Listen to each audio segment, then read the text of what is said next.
KTR arrest తప్పదా?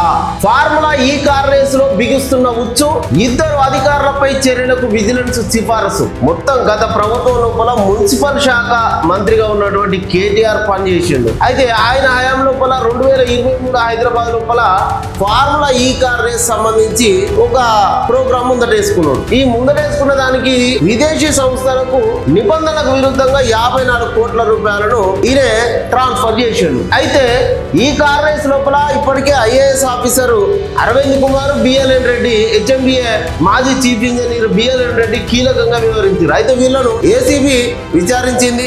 ఇప్పటికే కేటీఆర్ కూడా 2 సార్లు విచారించింది. అయితే నేనే డబ్బులు ట్రాన్స్ఫర్ చేయమని చెప్పినా అని కేటీఆర్ కూడా ఒప్పుకున్నాడు. కానీ దాంట్లో ఫిడ్ ప్రోకో అనేది ఎక్కడ కూడా లేదు అని స్పష్టంగా చెప్పుకుంటూ వచ్చిండు.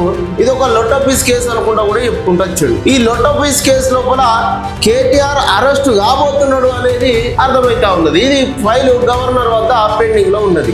ఇన్ని రోజుల నుంచి గవర్నర్ ఎందుకు క్లియర్ చేయలే అంటే బీజేపీ బీఆర్ఎస్ ఒకటే అని జనం అనుకుంటారు. తొందరగా క్లియర్ చేయకపోతే ఇప్పుడు అదే జరుగుతా ఉన్నది. జనం అనుకున్నదే జరుగుతా ఉన్నది. ఏ క్షణమైన డిసిజన్ తీసుకునేటువంటి అవకాశం ఉన్నది.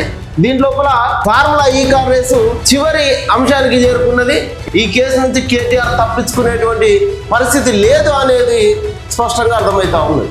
ఏది లొట్టపీస్ కేసు వాళ్ళకు తెలిసిగా కేటీఆర్ ఎన్ని ముచ్చట్లు చెప్పినా దాంట్లో డబ్బులు తీసుకున్నారు అనేది మీ సొంతానికి వాడుకున్నారు అనేది అర్థమవుతా ఉన్నది.